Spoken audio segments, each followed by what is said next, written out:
Hola, ¿cómo están? Muy buenas tardes. Mi nombre es Carla Ramírez Pulido, soy la coordinadora de la Comisión de Equidad y les doy la más cordial bienvenida a esta plática que tenemos el día de hoy, en la cual se titula Efectos de la violencia en la salud mental, experiencias de trabajo en espora psicológica.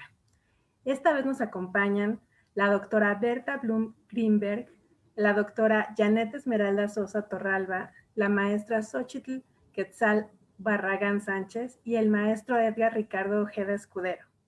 Para dar la introducción a esta charla que vamos a tener con ellos, voy a dar un poco sus semblanzas curriculares. La doctora Berta Blum Greenberg es psicoanalista y psicoterapeuta. Es profesora de carrera del posgrado de la Facultad de Psicología de la UNAM y es una de las coordinadoras del programa Espora de la UNAM. La doctora Janet Esmeralda Sosa Torralba es licenciada en Psicología por la Facultad de Psicología de la UNAM, maestra en Psicología con especialidad en Psicoterapia para Adolescentes por la Facultad de Psicología de la UNAM y doctora en Psicología y Salud por la Facultad de Psicología de la UNAM. Su trayectoria laboral va de psicóloga especializada en el Tribunal Superior de Justicia del Distrito Federal, profesora de licenciatura y de maestría en ciertas universidades privadas, psicoterapeuta en el programa Espacio de Orientación y Atención Psicológica Espora Psicológica y jefa de la sede en la Facultad de Ciencias de 2017 a 2020. Actualmente es jefa de la sede y psicoterapeuta de Espora Unidad de Posgrado desde agosto de 2020. Es profesora de asignatura de licenciatura y maestría en la Facultad de Psicología de la UNAM desde 2016 y sus líneas de investigación son malestar emocional, adolescentes y jóvenes universitarios y psicoanálisis. La maestra Xochitl Quetzal Barragán Sánchez es licenciada en Psicología por la Facultad de Psicología de la UNAM, maestra en Psicología con residencia en Psicoterapia para Adolescentes por la Facultad de Psicología de la Universidad, jefa de sede y psicoterapeuta de Espora Psicológica en la Facultad de Ciencias de la Universidad. Es psicoterapeuta en práctica privada con adolescentes y personas adultas desde la psicoterapia psicoanalítica. Docente de licenciatura de la Universidad La Salle y tiene experiencia en acompañamiento psicosocial individual y grupal con perspectiva de derechos humanos.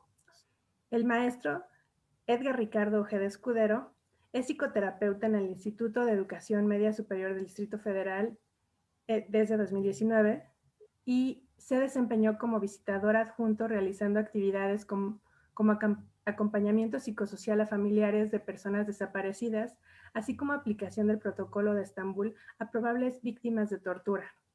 Laboró como asistente de investigación a fin de colaborar en las investigaciones anuales de los investigadores. A su vez, ha organizado eventos académicos en materia de criminología y política criminal y es psicoterapeuta en la práctica clínica privada desde 2013 a la fecha. A todos nuestros ponentes les doy la más cordial bienvenida y a todos los que nos están escuchando también que disfruten esta ponencia. Gracias. Bueno, muchas gracias por la presentación y voy a compartir pantalla para dar comienzo.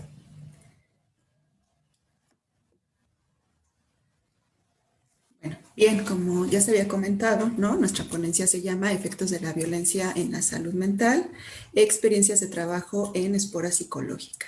Y para ello, pues, comenzamos pues con una breve explicación de lo que es la salud mental y el género. La salud mental sabemos que es parte integral de la salud en el sentido de que para las personas la salud mental, la salud física y el bienestar social son partes vitales que están íntimamente ligadas. Tener en cuenta esta interrelación, pues apunta a tener en cuenta que la salud mental es crucial para asegurar el bienestar general de todas las personas. Por eso la importancia de esta frase de que no hay salud sin salud mental, ¿no? Y que esto tenemos que pensarlo desde lo individual, pero también desde las sociedades. ¿Pero qué es la salud mental? Bueno, la salud mental es un estado de bienestar por medio del cual los individuos reconocen sus habilidades, son capaces de hacer frente al estrés normal de la vida, trabajar de forma productiva y fructífera y contribuir a sus comunidades. Por esta razón es que la salud mental es materia de interés para todos y no solo para aquellos afectados por un trastorno mental. En esta definición también tenemos que tener en cuenta que la salud mental va más allá de la ausencia de trastornos mentales, porque tiene que ver precisamente con este bienestar subjetivo que va a implicar la autonomía, las competencias y las capacidades con las que las personas se sienten para hacer frente a las necesidades y demandas tanto internas como las que el exterior, ¿no? La realidad externa les va demandando. En este sentido, ¿no? Es importante tener cuál es la magnitud y la carga de los trastornos mentales. La OMS en el 2004 decía que 450 millones de personas estaban afectados por un trastorno mental o de la conducta. El 33% de los años vividos con discapacidad eran causados por trastornos neuropsiquiátricos, ¿no? Son porcentajes muy importantes que precisamente dan cuenta de la relevancia que tiene poder poner sobre la mesa estos temas que tienen que ver con la salud mental. En lo que respecta a México, ¿no? En el 2018, en México, el 85% de las personas con algún trastorno mental no recibían la atención. De estos, 1 de cada 5 pacientes que que buscan la atención, solamente 1 de cada 5 recibe un tratamiento adecuado. Entonces, estos datos, ¿no? Son muy importantes de tenerlos en cuenta, considerando precisamente cómo la salud mental generalmente pasa a un segundo término. Cuando hablamos de salud, a veces la pensamos más en relación a la salud física.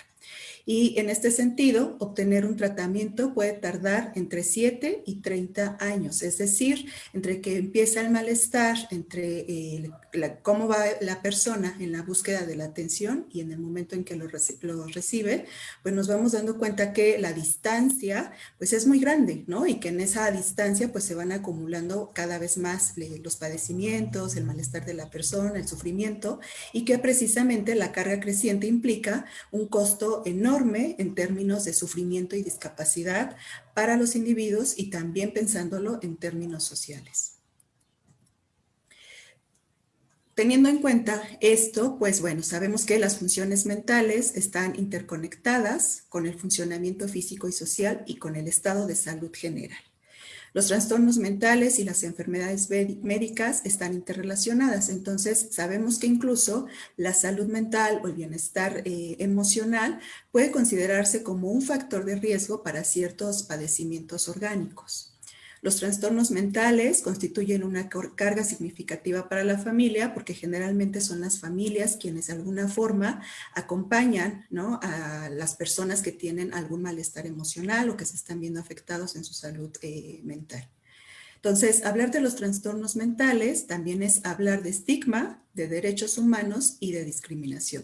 De estigma, ¿por qué? Bueno, porque todavía se sigue concibiendo, ¿no? Como las enfermedades mentales a partir de ciertas cuestiones de discriminación, de ciertas cuestiones que van vulnerabilizando más a las personas, ¿no? Y de derechos humanos en el sentido incluso de que pues los servicios de salud a veces son muy limitados en relación con promover el bienestar emocional de las personas y eso va dificultando, ¿no? Que puedan tener acceso precisamente a estos tipos de atención.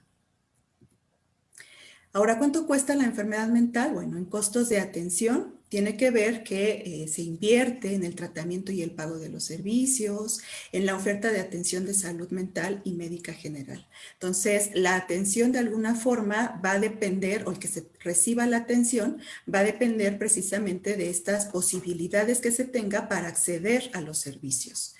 En cuanto a productividad, pues sabemos que una persona que se siente afectada en su salud mental, pues puede tener una discapacidad laboral, pérdida de ingresos, precisamente por estas situaciones que van implicando que la persona se sienta incapaz de funcionar en su entorno profesional o en su entorno laboral.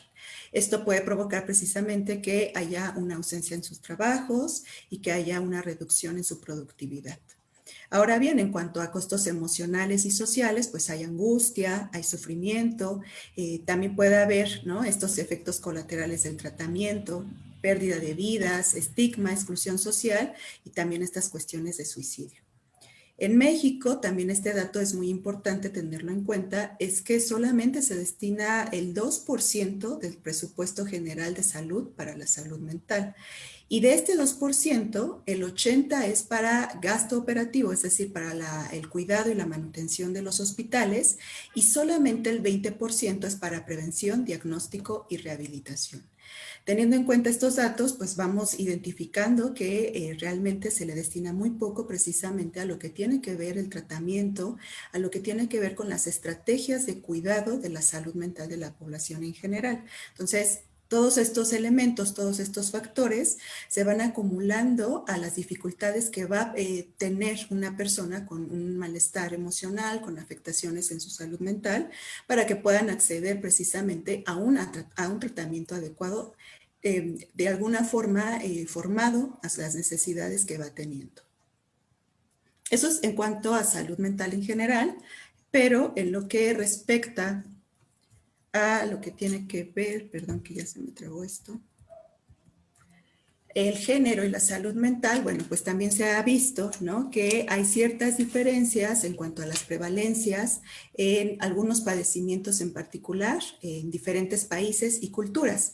De ahí que surjan preguntas como si las diferencias son resultado del sexo o del género y si el género es un factor de riesgo para la salud mental.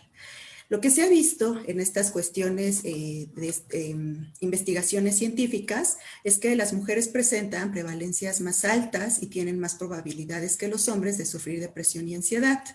Con respecto a los hombres, pues se han notado prevalencias mayores en relación con el consumo de sustancias, ¿no?, consumo y abuso de sustancias, y entonces pues esto va generando precisamente todas estas interrogantes en relación con qué es lo que está detrás, por ejemplo, de identificar estos trastornos o estos malestares en relación con hombres y mujeres.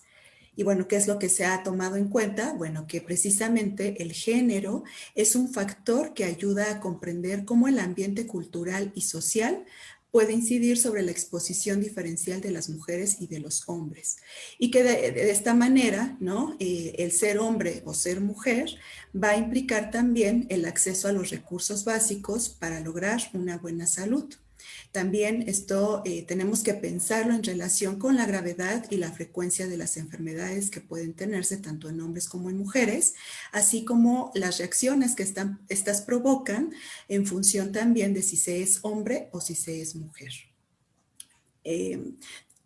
Poniéndolo en el contexto, ¿no?, las normas de género establecidas en un grupo o cultura pueden afectar diferencialmente a cada uno de los sexos en relación con su salud en general y específicamente también en relación con su salud mental, y considerándolo no solo como lo individual, sino a partir también de los grupos, de la sociedad, ¿no?, porque también sabemos que estas normas de género pues vienen precisamente desde este contexto sociocultural. Entonces, a partir de esto, se puede notar que el género es un determinante crítico de la salud mental y de las enfermedades mentales. Entonces, tengamos esto muy en cuenta precisamente para tratar de reflexionar, tratar de comprender qué es lo que está pasando en nuestro contexto actual. ¿Pero a qué se refiere cuando estamos hablando de género? Bueno, sabemos que el sexo tiene que ver con cuestiones biológicas, ¿no?, y que el género se construye a partir de las representaciones sociales que se tienen con respecto a estas diferencias biológicas. Es decir, es la carga representacional que se le da a ser hombre o a ser mujer. Entonces, el género, por supuesto que es la interacción social entre mujeres y hombres, es decir, cómo se va relacionando y cómo esto va generando distintas construcciones con respecto al ser mujer o al ser hombre. El género es diferente a ser mujer en el sentido de precisamente no tiene que ver necesariamente con estas cuestiones biológicas exclusivamente. Y el género está presente en todos los ámbitos de la vida de las personas. En relación con esto, podemos notar, ¿no?, que es probable que se diagnostiquen ciertos padecimientos según el género, que era lo que mencionábamos hace un momento, de acuerdo precisamente a estas prevalencias diferentes que se notan entre hombres y mujeres. También los estereotipos de género son una barrera para la identificación y el tratamiento preciso de los trastornos psicológicos, porque incluso, ¿no?, en estos servicios de atención primaria es más probable que lleguen las mujeres, ¿no?, y que entonces se vaya teniendo mayores noticias o mayores informes con respecto a que la depresión, por ejemplo, tiene una mayor incidencia en las mujeres. Es más fácil que se diagnostique depresión en las mujeres precisamente por esto. A diferencia de los hombres, ¿no?, que quizás por las mismas cuestiones de estereotipos de género, pues llegan a los servicios de atención cuando la situación ya los está rebasando mucho más, y entonces pues se pueden, hasta entonces se puede precisamente identificar cuál es el padecimiento que pueden tener. También existen diferencias de géneros en los patrones de búsqueda de atención precisamente por esta razón, ¿no? En el sentido pues, de que por estas condiciones sociales hay ciertas creencias con respecto al sexo de los hombres, ¿no? De que los hombres tienen que actuar de cierta forma, que tienen que quizás incluso resistir más con relación a los padecimientos mentales. Y los problemas de la salud mental relacionados con la violencia están mal identificados en el sentido de que, pues, incluso aunque la estén viviendo, no es fácil que una mujer, por ejemplo, hable de la violencia que está viviendo en su entorno más inmediato. Con respecto a las mujeres específicamente, los problemas de salud mental, la discriminación que se puede vivir o que pueden vivir es doble o triple. Primero, por ser mujer. Segundo, por la propia enfermedad mental, es decir, todo este estigma que está alrededor de la enfermedad mental, o por la discapacidad contrayente por esta situación de su malestar emocional, lo que podemos notar precisamente como cuestiones de desigualdad y discriminación. Las mujeres se enfrentan a distintas dificultades en la búsqueda de ayuda. Por un lado, por el rol tradicional femenino y su vinculación al trabajo doméstico. Entonces, el tener estas creencias con respecto a los roles, ¿no?, a su rol de femenino, pues pareciera que tuviera que pasar el tiempo en casa, ¿no?, y que incluso cuando hay un malestar emocional, entonces, pues su lugar es estar en casa para poder cuidarse. El papel de las familias que las sobreprotegen y las impulsan en mayor medida a quedarse en casa, ¿no? Entonces, ¿cómo se va retroalimentando precisamente esta cuestión de que si se sienten mal, pues es mejor que sigan quedándose en casa? El bajo nivel de empoderamiento en mujeres con enfermedad mental. Entonces podemos ver estas cuestiones de desigualdad, de discriminación, en el sentido incluso de, pues bueno, si te sientes mal, mejor quédate en casa, ¿no? Como de alguna forma retroalimentando que no se esfuerce en sentirse mejor. Otras dificultades a las que se enfrentan, pues es la posible existencia de diferentes sensibilidades hacia las mujeres y hacia los hombres, ¿no? Y la necesidad de espacios propios de mujeres para abordar las cuestiones de interés femenino, es decir, teniendo en cuenta cuáles pueden ser sus necesidades, cuáles pueden ser las demandas propias que como mujeres pueden tener con relación a su estado y su bienestar emocional. Específicamente, ¿no?, podemos notar ciertos estigmas en relación con mujeres que padecen de algún malestar emocional, que, por ejemplo, decíamos hace un momento, el estigma se va retroalimentando por el mero hecho de ser mujeres, ¿no? Entonces, a las mujeres, pues se les va, dependiendo de su malestar emocional, pues incluso se les puede decir que actúan como histéricas, ¿no?, que son malas madres, o sea, como todas estas categorías estigmáticas, ¿no?, estigmatizadas, perdón, que tienen que ver en relación precisamente cuando una mujer se puede sentir mal emocionalmente hablando, ¿no?, y que no se le da un lugar precisamente a ese malestar. Estas percepciones que se tienen sobre las mujeres con problemas de salud mental se traducen en que puede ser más complicado que tengan un trabajo remunerado. Decíamos hace un momento, ¿no?, este rol tradicional femenino de que tienen que quedarse en casa, pues cada vez a partir de este padecimiento mental, pues puede ir retroalimentándose, ¿no?, a que no busquen estas cuestiones profesionales, laborales, que también podrían funcionar como un factor protector precisamente en la búsqueda de este bienestar emocional. También la salud mental o las afectaciones en la salud mental condiciona el relato de las mujeres en relación precisamente a que pueden dársele poca credibilidad y las descalifica. Creo que en algunos momentos, ¿no?, puede pensarse de las mujeres que son exageradas, que están haciendo un drama con respecto a lo que están sintiendo, a lo que están pensando, y que realmente la están pasando muy mal, ¿no? Se sienten muy afectadas emocionalmente por las situaciones. Se enfrentan a su autoestigma, ¿no?, donde van interiorizando precisamente estos prejuicios sociales que van o que están alrededor de ellas, y entonces van construyendo una imagen negativa de sí mismas con respecto a su malestar. Y esta identidad, ¿no?, va promoviendo cada vez más que haya todos estos sentimientos negativos y pues obviamente van retroalimentando que el malestar emocional pues siga perpetuándose. Entonces tenemos que tener en cuenta que se requiere de un equipo de profesionales que vayan adecuando sus intervenciones a necesidades específicas de las mujeres. Decíamos hace un momento, ¿no?, el tener en cuenta que haya espacios específicos para las necesidades y las demandas que surgen alrededor del ser mujer.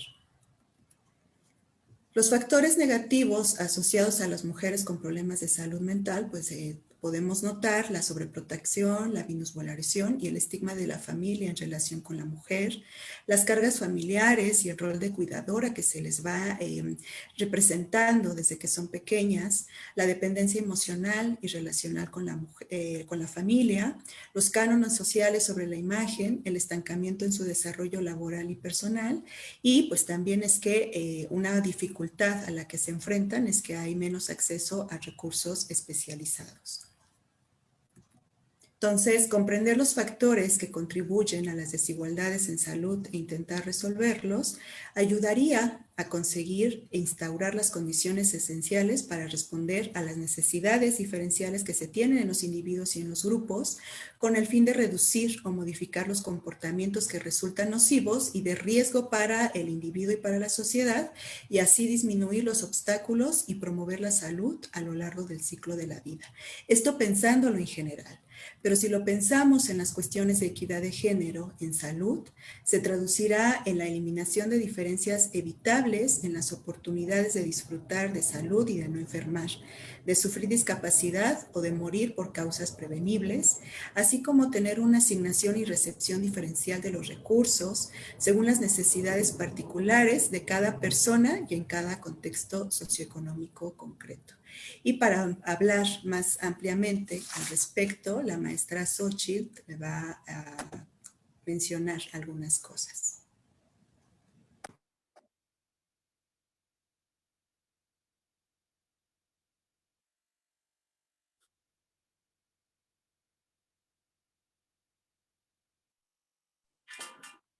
¿Qué tal? Buenas tardes. ¿Se escucha, verdad? ¿Sí? Sí. Gracias. Bueno, como comentaba la doctora Janet Sosa, yo hablaré específicamente de los efectos de la violencia en la salud mental. Ya nos adelantó la doctora Sosa algunos de estos efectos. Para empezar a hablar de ello, pues vamos a plantear algunas definiciones como marco común, ¿no?, del lenguaje.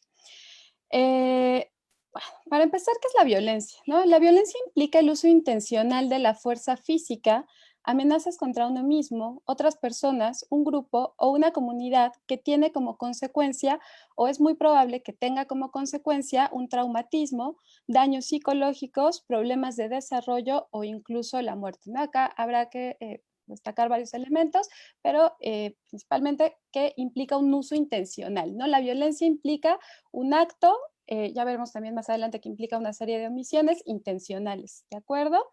En términos más acotados, la violencia contra la mujer desde las Naciones Unidas implica todo acto de violencia de género que resulte o pueda tener como resultado un daño físico, sexual o psicológico para la mujer, inclusive las amenazas de tales actos, la coacción o la privación arbitraria de la libertad, tanto si se produce en la vida pública como en la vida privada. De acuerdo con la Ley General de Acceso de las Mujeres a una vida libre de violencia, no solo, volvemos al tema, no solo es un acto, sino también pueden ser omisiones. Y vamos a ver que, de acuerdo con esta ley, se plantean 5 formas de violencia contra la mujer, ¿de acuerdo? Y que pues incluso la amenaza misma de estos actos o omisiones implican ya violencia. Los tipos de violencia que nos plantea esta Ley General de Acceso a las Mujeres a una Vida Libre de Violencia es la violencia psicológica, la violencia física, patrimonial, económica y sexual, ¿no? De manera muy puntual, vamos a revisar en qué consiste cada una de estas violencias y como ejemplos de cómo se pueden manifestar ¿no? Estas formas de violencia que pues no son listados exhaustivos, ¿no? Ni limitativos, pero son ejemplos para poder empezar bueno, para poder tener mayor claridad de en qué consiste, ¿no? Estas formas de violencia. La violencia psicológica es cualquier acto u omisión que dañe la estabilidad psicológica y se puede manifestar a través, por ejemplo, de negligencias, ¿no? De descuidos reiterados, de celotipia, de insultos, de humillaciones, de devaluaciones, de marginación, de indiferencia, ¿no? De infidelidad, si hay comparaciones destructivas, de rechazo, ¿no? De amenaza, ¿no? Si hay restricción a la autodeterminación.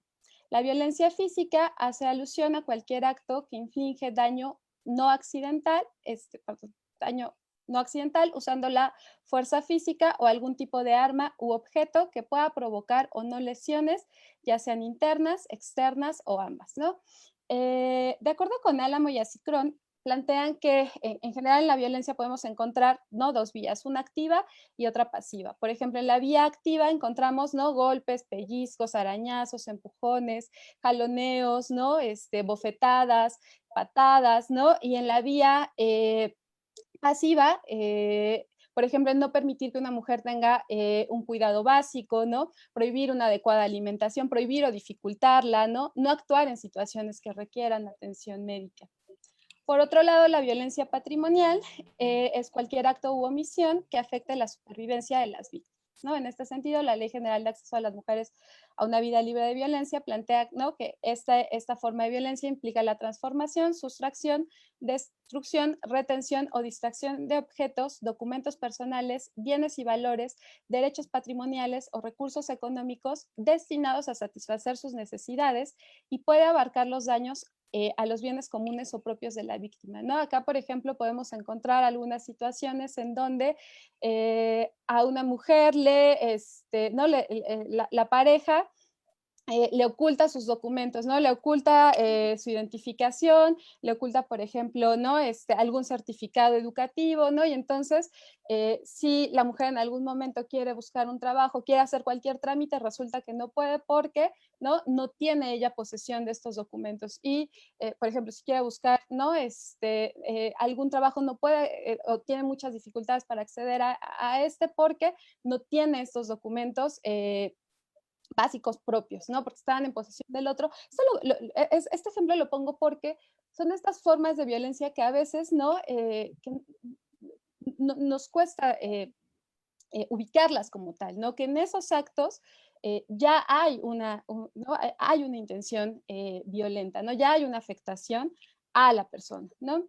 Términos de violencia económica, encontramos que es toda acción u omisión del agresor que afecta a la supervivencia económica de la víctima. Implica limitaciones encaminadas a controlar el ingreso de sus percepciones económicas, así como la percepción de un salario menor por igual trabajo dentro de un mismo centro laboral, ¿no? Entonces acá podemos encontrar situaciones como que se limite que la mujer pueda trabajar, ¿no? O incluso se le prohíba, que se le controle el sueldo que perciba, que si ella no trabaja, la persona que es la proveedora económica limite mucho el ingreso o incluso para ciertas situaciones, ¿no?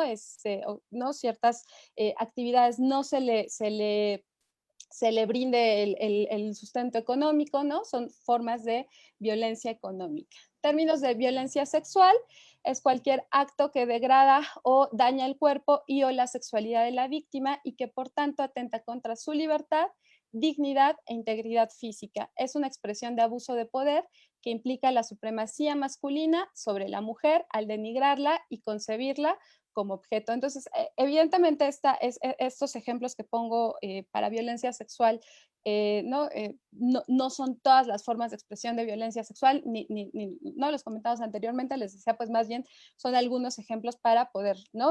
Continuar pensando en qué consiste la violencia y poderlo ir ligando más adelante con cuáles son los efectos, por ejemplo, en términos psicológicos, ¿no? Entonces, como ejemplos de violencia sexual, acoso sexual, hostigamiento sexual, abuso sexual, violación, ¿no? De acuerdo con las Naciones Unidas, la violencia contra mujeres y niñas es una de las violaciones de los derechos humanos más extendidas, persistentes y devastadoras del mundo actual, sobre las que apenas se informa debido a la impunidad de la cual disfrutan los perpetradores, el silencio, la estigmatización y la vergüenza que sufren las víctimas, ¿no? Entonces, bueno, esta parte es importante. El tema de la impunidad, bueno, ¿no? Se relaciona con está relacionado con muchos factores, pero a veces uno de los efectos es esta desesperanza que producen las víctimas, ¿no? O en las sobrevivientes de situaciones de violencia, eh, sobre poder hacer algo ante, ¿no? Ante la situación de violencia que están viviendo, ¿no? A veces hay una desesperanza más o menos generalizada respecto a si habrá algún lugar al cual puedan acudir, cómo será recibida su denuncia, quién va a acompañar estos procesos, ¿no? Sí serán o no estigmatizadas, ¿no? ¿Qué van a plantear alrededor de lo que ellas puedan exponer y hablar, ¿no? El silencio, ¿no? Alrededor de dar cuenta, ¿no? De conocer que hay situaciones de violencia, ¿no? La estigmatización de la que hablaba, ya adelantaba la doctora Sosa, ¿no? Y un tanto en esta línea de la estigmatización, esta vergüenza que viven las víctimas, ¿no? A veces en estas ideas ¿no? Que si una mujer es violentada es porque así lo quiere, ¿no? Porque ella no ha logrado hacer algo al respecto. Hay autores, por ejemplo, como Font, que plantean como, bueno, ¿por qué en lugar de estarnos preguntando, ¿no? ¿Qué hace una mujer ahí, ¿no? ¿Qué hace una mujer en una situación de violencia? ¿Por qué no volteamos la pregunta hacia los hombres, ¿no? Hacia los perpetradores de la violencia sobre por qué están violentando, ¿no? Entonces, todos estos elementos van complicando los efectos que tiene la violencia a nivel singular y a nivel colectivo y a nivel social. Entonces, bueno, algunos efectos de la violencia contra la mujer, como ya lo comentaba la doctora Sosa, pues es una múltiple discriminación y estigmatización, ¿no? Por el hecho de ser mujer, por tener alguna afectación psicológica. Puede provocar también tener menos acceso a servicios de salud y por tanto de salud mental, ¿no? En ocasiones hay privación o prohibición de que una mujer pueda acceder a los servicios cuando los requiere, ¿no? Lo veíamos en esta forma de violencia física, ¿no? Existe esta cuestión, por ejemplo, de invalidar, por ejemplo, que haya algunas situaciones que requieran atención médica. Hay una cuestión, por ejemplo, de señalarlas como exageradas, ¿no? Como molestas, ¿no? Que hay ciertas cosas que no requieren atención en términos de salud en general y mucho más en términos de salud mental, ¿no? Hay repercusiones graves en salud, ¿no? En esta misma línea, hay lesiones físicas, ¿no? Hay infecciones de transmisión sexual, por ejemplo, en prácticas sexuales no consensuadas, ¿no? En situaciones de engaño, ¿no? Hay uso nocivo de sustancias, ¿no?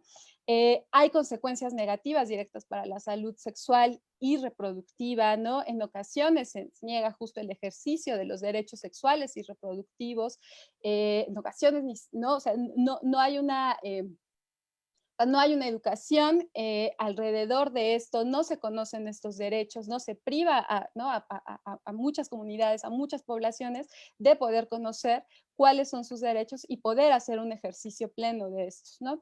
Hay desventajas educativas, laborales, profesionales, económicas, entre otras, ¿no? Por ejemplo, hay limitación en el acceso a la educación,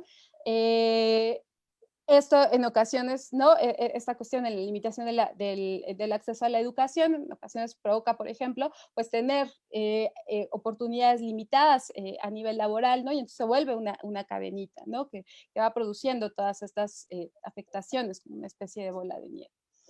Algunos otros efectos en términos de forma más acotada psicológicos, ¿no? Depresión, ansiedad, estrés, trastornos de estrés postraumático, dificultades para establecer y mantener relaciones interpersonales, ¿no? En ocasiones ni siquiera ha habido estas oportunidades de poder ejercitar, por ejemplo, la socialización, ¿no? Fuera de ciertos contextos violentos, hay aislamiento, y como lo comentaba ya la doctora Sosa, hay ideación e intentos suicidas e incluso suicidio. Algunos otros efectos contra la mujer. Hablábamos de esta estigmatización que implica, por ejemplo, plantear que una mujer que tiene ¿no? que manifiesta ciertos malestares, ¿no?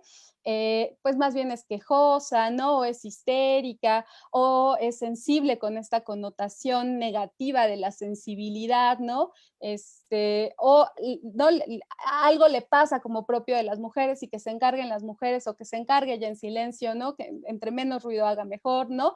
Además de la estigmatización que viene dada, ¿no? Por los otros, también puede haber una autoestigmatización en donde, como comentaba previamente, como se comentaba previamente, se interiorizan y asumen prejuicios sociales, ¿no? Respecto a los propios malestares, respecto a la propia situación que se está viviendo, lo que puede generar esta percepción negativa de sí misma, ¿no? Y en ocasiones, en muchas ocasiones, pareciera que la persona es merecedora de la violencia, ¿no? Hay afectaciones en la imagen, en la autoestima, en qué tan en cómo se percibe esta capacidad de autonomía, ¿no? Les decía, en ocasiones hay una restricción, por ejemplo, para la socialización, para poder ejercitar las habilidades sociales. Hay una desconfianza, ¿no?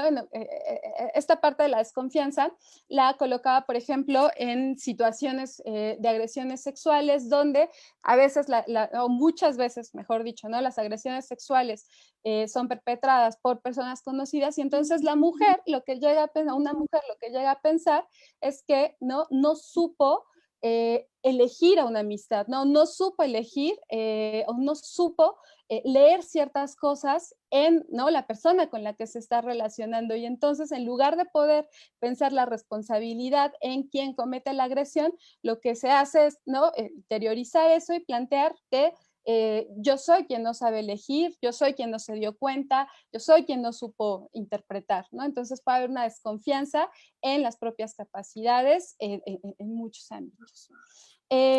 Algunos aspectos que se pueden trabajar en esta línea es identificar y nombrar la violencia como la violencia, ¿no? Es muy importante no dar por sentado que cuando una persona está viviendo violencia, sabe que está viviendo violencia. Hay ciertas conductas o omisiones que no sabemos que están en esta línea, ¿no? Asociar y reconocer malestares, sufrimientos y síntomas como efecto de la violencia experimentada. También muchas veces lo que sucede es que esta exposición continua, ¿no? A situaciones de violencia ¿no? O puede ser un evento, no, aunque no sea una situación continua, nos genera una serie de efectos que a veces desligamos de ese evento, ¿no? O de esa situación. Entonces es muy importante poder hacer esa liga, ¿no? De que estos malestares, estos sufrimientos y estos síntomas están relacionados con esta violencia experimentada. Y es muy importante también, en términos psicoterapéuticos, trabajarlos desde la singularidad, ¿no? Desde cuál ha sido la experiencia subjetiva de la persona en esas situaciones violentas, sin desligarlo, por supuesto, ¿no? De las cuestiones sociales en relación con la violencia, sociales y estructurales, ¿no? De la violencia contra la mujer, ¿no? Es importante trabajar los sentimientos de culpa, ¿no? En esta línea que les comentaba, o sea, muchas veces la interpretación es, yo estoy en esta situación porque porque yo lo provoqué, ¿no? Yo no supe, ¿no? En este ciclo de la violencia, ¿no? Muchas veces la idea es, ¿no? O sea, yo debía haber anticipado que no estaba de buenas, ¿no? Yo debía haber anticipado que estaba enojado, yo debía haber anticipado su reacción, yo no me he movido de acá, ¿no? O sea, el vivir estas situaciones de violencia es algo que yo me he provocado, y ¿no? Como si ya no se pudiera hacer nada alrededor de eso. Es muy importante validar los afectos, ¿no? Validar las respuestas que se han tenido alrededor de la violencia, no poder en ocasiones, ¿no? Hacer esta construcción, ¿no? De que las respuestas que se han tenido ante las situaciones de violencia pues son las mejores que se podían haber tenido en esos momentos, ¿no? O sea, son las respuestas que se dieron desde los recursos que en ese momento teníamos, ¿no? Y eran respuestas que estaban encaminadas, pues, hasta cierto punto para protegernos, ¿no? Entonces es muy importante la validación de los afectos y de las respuestas que se han tenido, sin que eso apunte a que haya algo que se pueda mover, ¿no? Reforzar y construir herramientas y estrategias, ¿no? En esta línea de lo que les comentaba de protección ante la violencia, cuestionar discursos violentos que están normalizados, ¿no? En esto que les comentaba de a veces no identificamos la violencia como violencia, también hay, ¿no? Discursos violentos que no los nombramos como tales, ¿no? Son discursos que nos generan malestares, que nos generan culpa, que nos generan insatisfacción, que nos generan tristeza, que nos generan desmotivación y, ¿no? Que los tenemos dados por sentados, que así es, ¿no? Y, pues, dependiendo cada caso, pues acompañar en procesos de denuncia. Esa sería mi participación. Le doy la palabra al maestro Edgar Ojeda.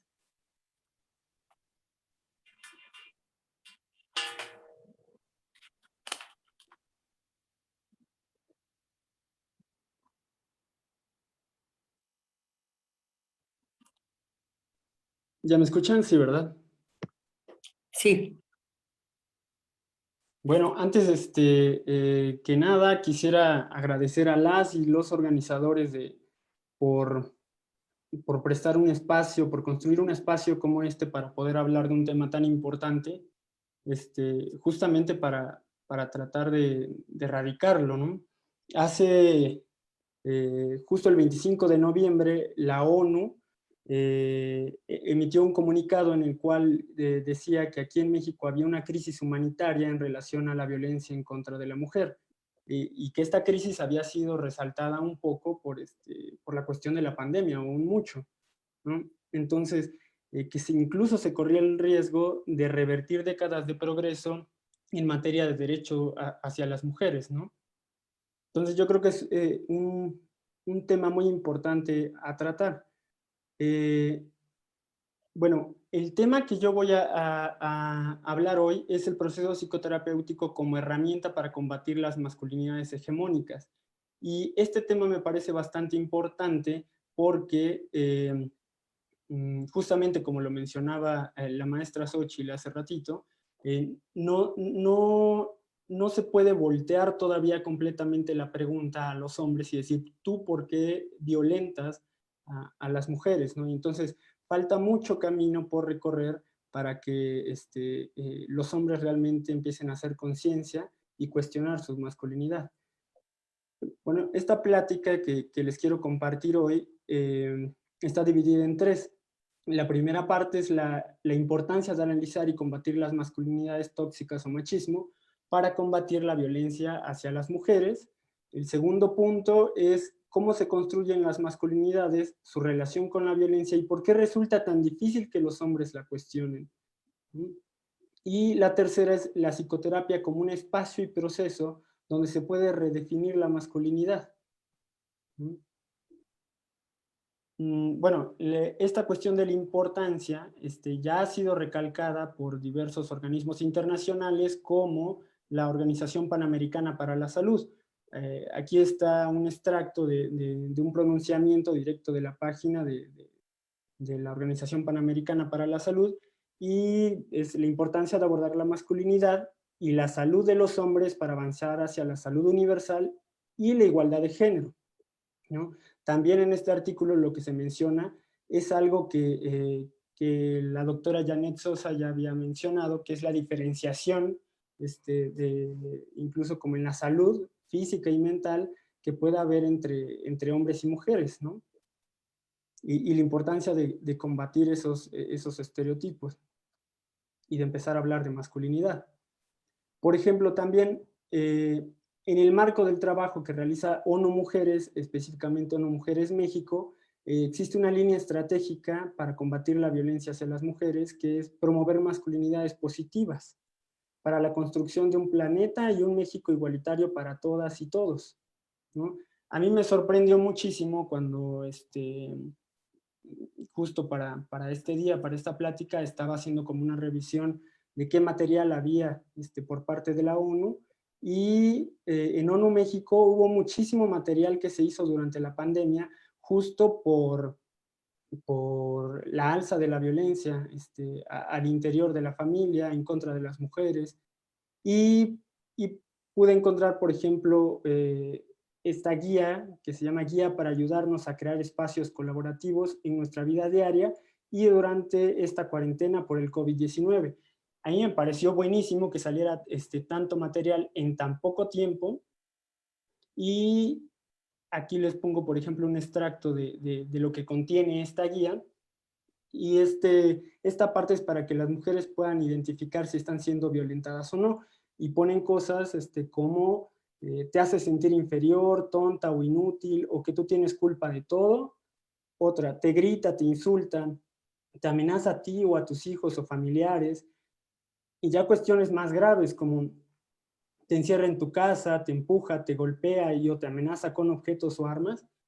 Y bueno, es para que las mujeres puedan identificar si están siendo violentadas o no.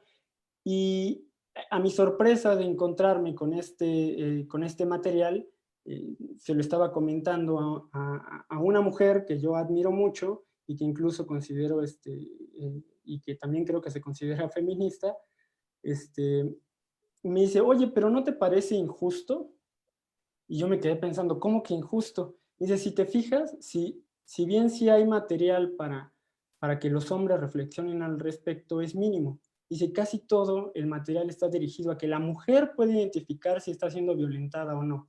Protocolos para atención a la mujer. Dice, ¿y entonces qué está pasando con los hombres que no se pueden preguntar si están encerrando en su casa o empujando y golpeando o amenazando a su pareja, si las están haciendo sentir inferiores? Que es como si las mujeres estuviéramos tratando de resolver un problema que principalmente han provocado los hombres, ¿no? Digo, yo no lo había visto de esa manera, pero sí me había dado cuenta de la diferencia del material dirigido a mujeres y del material dirigido a hombres. Entonces, eso es lo que me hace pensar, es que los hombres no nos estamos cuestionando lo suficiente alrededor de nuestra masculinidad, y es algo muy importante de hacer, ¿no? Por ejemplo, también en la revisión de este material veo, hay una campaña muy famosa de ONU Mujeres que se llama He for She, que es dirigida principalmente, no solamente a hombres, pero principalmente a hombres, para que se unan y se comprometan en la erradicación de la violencia en contra de la mujer y la igualdad de género, ¿no? Es una campaña que a mí me parece fantástica, y que aparte el material que realizan es muy bueno. Entonces, yo me metí a la página, me comprometí, y entonces me llegó este correo que pongo ahorita en pantalla, y salgo como la persona comprometida número 2.227.747. Yo dije, wow, son muchísimas personas, pero dije, voy a hacer un ejercicio que probablemente no tiene ninguna validez estadística, pero es simplemente un ejercicio. Dije, vamos a ver cuántos hombres hay en el planeta. Aproximadamente son 3.888.000 hombres en el planeta, 4 millones. Contra esos 2 millones que están comprometidos, me parece que todavía hace mucha falta que los hombres cuestionemos estas cosas. Dije, bueno, tal vez yo estoy siendo un poco anticuado y me estoy yendo directamente a la página a comprometerme, cuando las cosas ahorita en la época de redes sociales ya no funcionan de esa manera, ¿no? Entonces, busqué la página oficial de He for She en Instagram, me encontré con la sorpresa de que tiene 257,000 seguidores. Podría parecer mucho, pero en realidad es muy poco. Hay artistas que incluso están comprometidos en este movimiento que tienen muchísimos más seguidores que He4She. Sí, hay un actor muy famoso que tiene 207 millones de seguidores, más que la población de México. Entonces, me parece inconcebible que 257,000 seguidores estén en Instagram siguiendo a un movimiento tan importante. Le hace falta muchísima más compromiso a los hombres para cuestionar esa masculinidad. Queda claro que existe una dificultad por parte de los hombres para cuestionarse.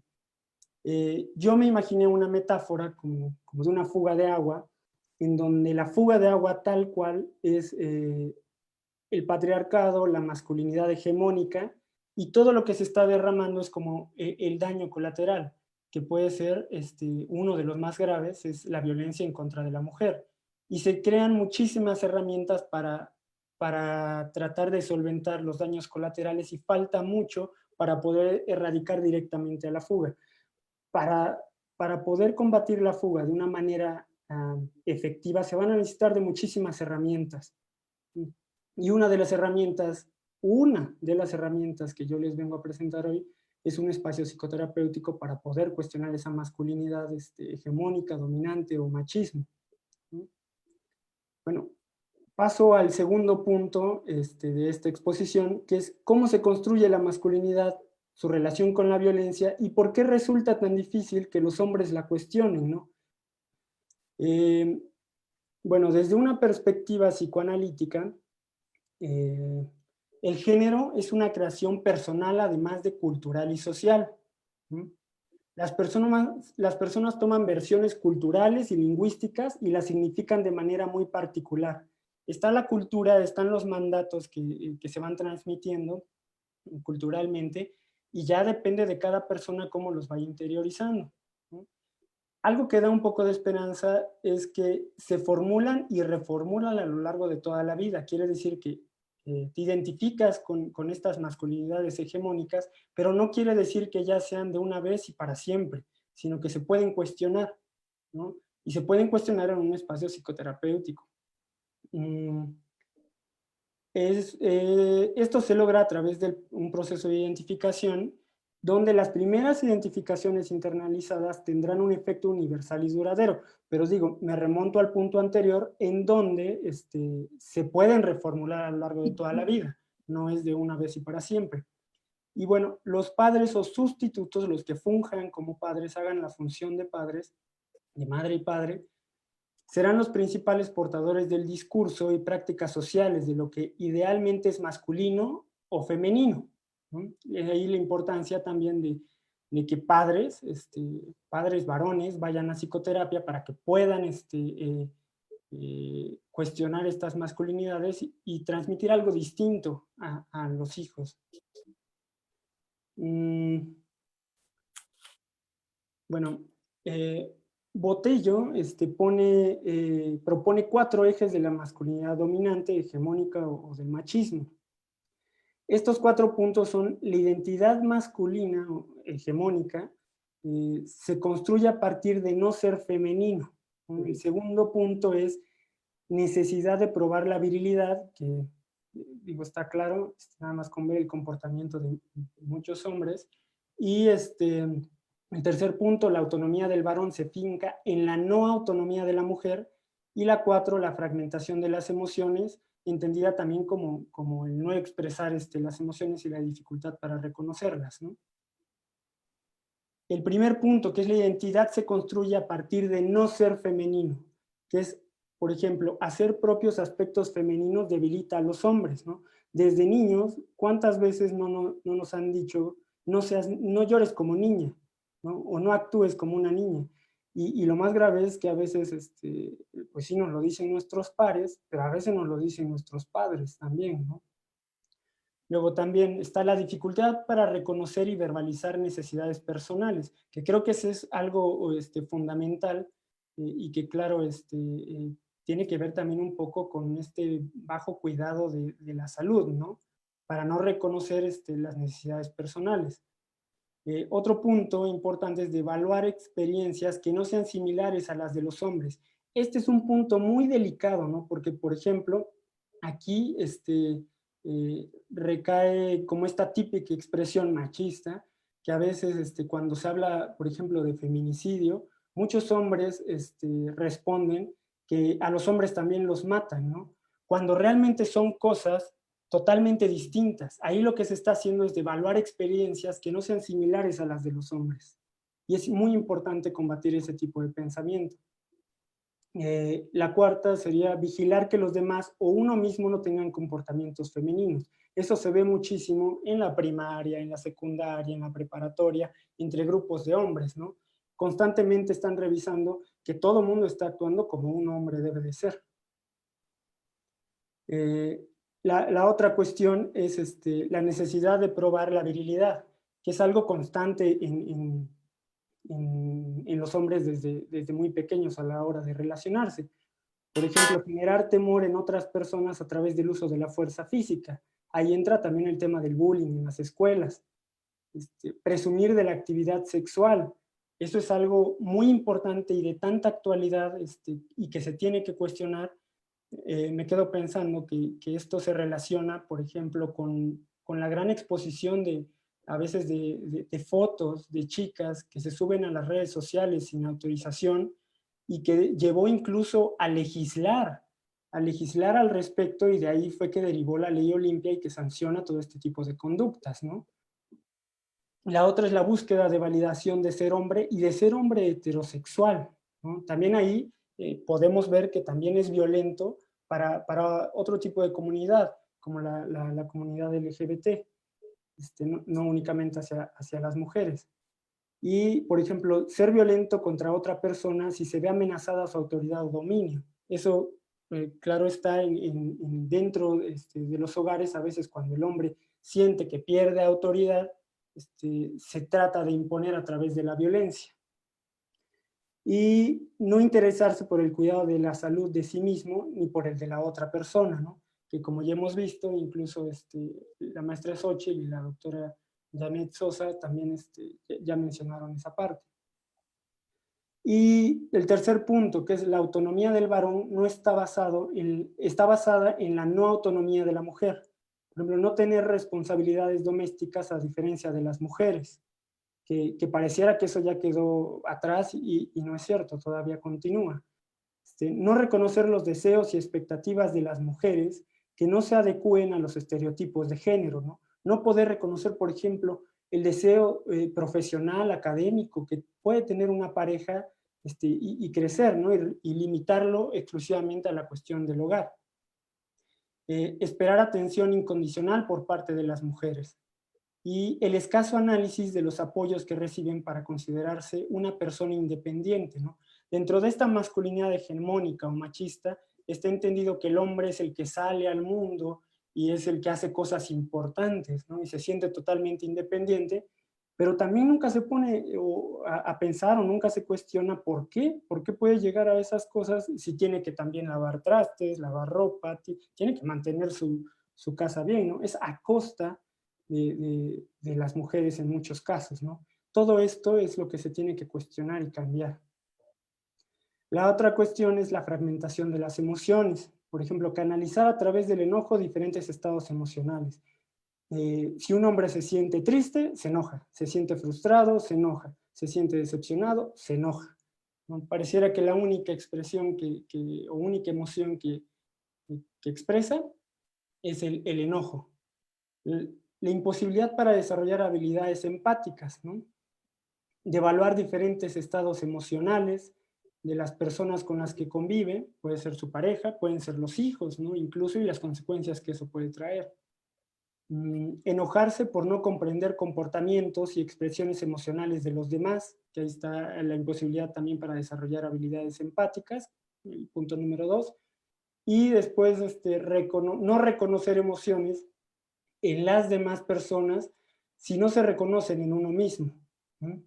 Que igual, si se ven, cada uno de estos puntos están relacionados. Bueno, creo que con estos 4 ejes se puede ver como un hombre que esté identificado con una masculinidad hegemónica, machista o dominante, se le puede dificultar llegar incluso a un espacio psicoterapéutico por reconocer sus emociones, ¿no? Pero bueno, hay hombres que llegan a psicoterapia y eso es cada vez más y eso me da gusto. Para el tercer punto que les quiero exponer en esta plática, voy a ocupar un artículo que se llama Narraciones sobre la experiencia depresiva de hombres en psicoterapia, que fue publicado en 2015 y que incluso la doctora Berta Blum es parte de esta investigación y que es coordinadora del programa de Espora. Esta investigación, quisiera aclarar, las personas que participaron en este proyecto autorizaron que ciertas partes de su discurso en psicoterapia fueran utilizados para este proyecto, ¿no? Quisiera aclararlo. Y bueno, esta investigación aborda 4 puntos, ¿no? Que uno es la metáfora de vivencia depresiva, las situaciones que detonaron esa vivencia depresiva, los ideales de masculinidad involucrados y los recursos puestos en juego para recuperarse del proceso depresivo. Bueno, vamos a empezar con las metáforas de vivencia depresiva. Por cuestiones de tiempo no me voy a enfocar tanto en la cuestión del detonante, simplemente lo voy a poner en la primera columna. Y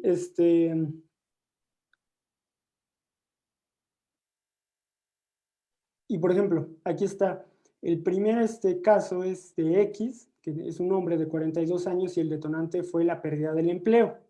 Dentro del discurso de las metáforas de vivencia depresiva está, yo manejaba 2 términos, la marea alta y la marea baja. Marea alta es cuando yo me sentía bien, marea baja haz de cuenta que me sentía así en el mar, como que yo estaba en el mar y yo estaba en la parte de abajo de la ola. Veía para todos lados y veía puro mar. Es una sensación muy difícil porque como que empiezas a hundirte y no puedes, hay momentos en que no me podía ni mover, ¿no? Aquí podemos, bueno, le leo también el otro y al final comento. El segundo caso es el de Y, de 41 años, y el detonante fue la infidelidad de la pareja, y un aspecto importante es que se descargó todo en el consumo de alcohol. Dice, era estar solo, era, híjole, entrar en un abismo y decir que no tengo nada, no soy nada, me siento por debajo de todo, maldiciendo a mujeres, maldiciendo muchas cosas, empiezo a saber mucho de las razones por las que se separó la familia. Yo decía, ¿cómo es que no pudieron haber dicho, todo el mundo sabía menos yo? Creo que aquí podemos ver en el discurso justamente la depresión en la que se encuentran estas personas, pero también la dificultad para expresar emociones y cómo está tan ligado a una masculinidad tradicional, conservadora, hegemónica, la dificultad para expresar estas emociones, ¿no?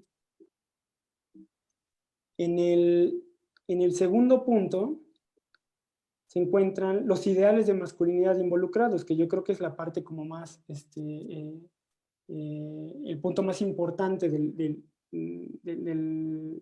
tema que nos trae aquí hoy, que es cuestionar los ideales de masculinidad.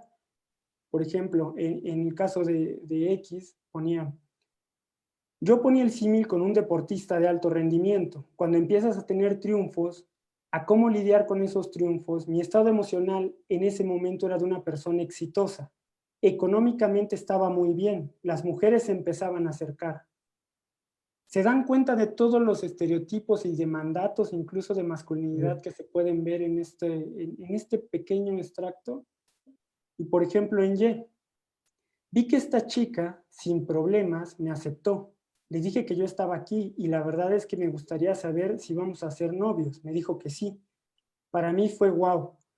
Fue un gran logro, porque para mí era una mujer guapísima, bonito cuerpo, todo lo mejor que yo le encontraba a ella, ¿no?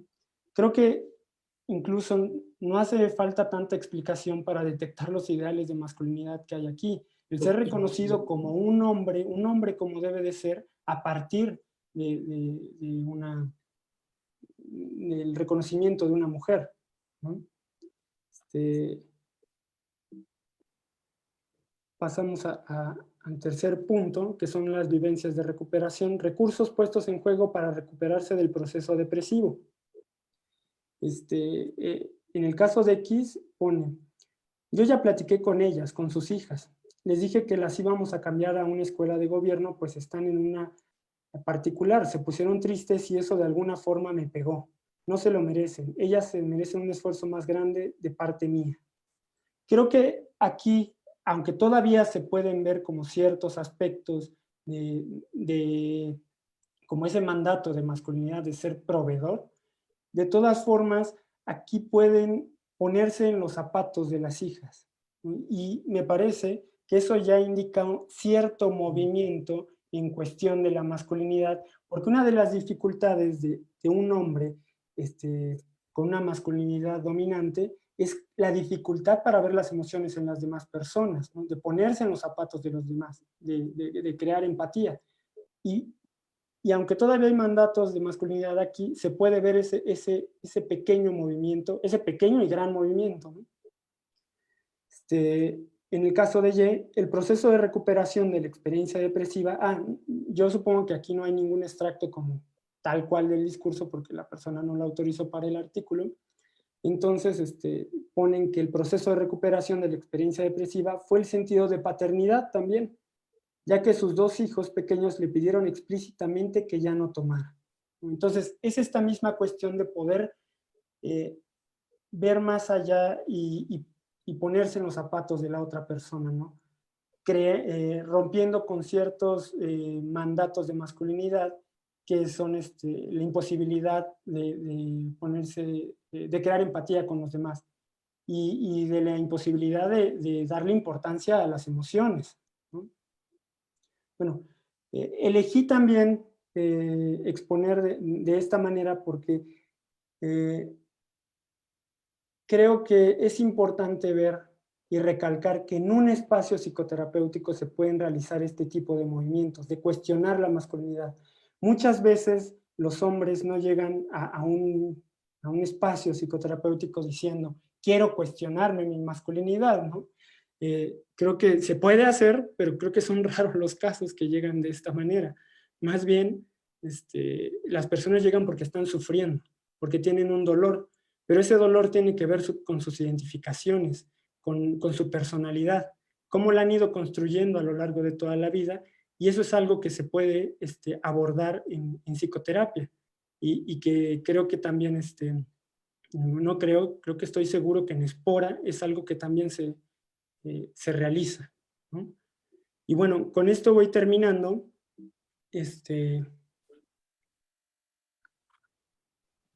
A mí me gustaría que fuera al revés.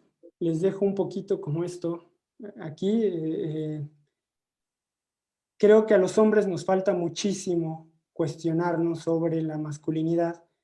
En la primera parte puse establecer una relación con el sexo y género opuesto basada en el reconocimiento mutuo para que ambos puedan realizar una autoafirmación constructiva.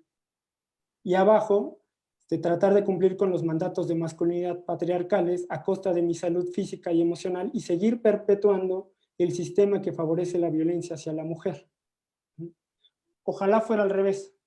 Yo todavía pienso que lo veo en la relación con mis pares, con hombres, que todavía sigue siendo de otra manera. Entonces, es una invitación a todos, pero principalmente a que los hombres también se cuestionen todo esto, ¿no? Y que existen espacios para reflexionar, y uno de estos espacios es Espora. Pues, muchas gracias por su atención, y bueno, aquí termino. Gracias. Muchas gracias, Edgar. ¿Cómo dejo de compartir? Muchas gracias, Edgar. Muchas gracias, Xochitl y Janet. Y vamos a empezar con una ronda de preguntas. Por supuesto, los 4 pueden intervenir cuando ustedes quieran. Y vamos a empezar con José Galaviz, un saludo y abrazo enorme a Janet, siempre pendiente de la salud mental de nuestra comunidad. Y también abrazo a Xochitl, nueva compañera de trinchera en la atención a nuestro alumnado de la facultad, también de José. Y hay una pregunta, de acuerdo con su experiencia, la pregunta es de José Galaviz, ¿cuál es el factor clave, de haberlo, que obstaculiza el que una mujer víctima de violencia se atreva a verbalizar, a comenzar a sanar luego de padecer el acto violento?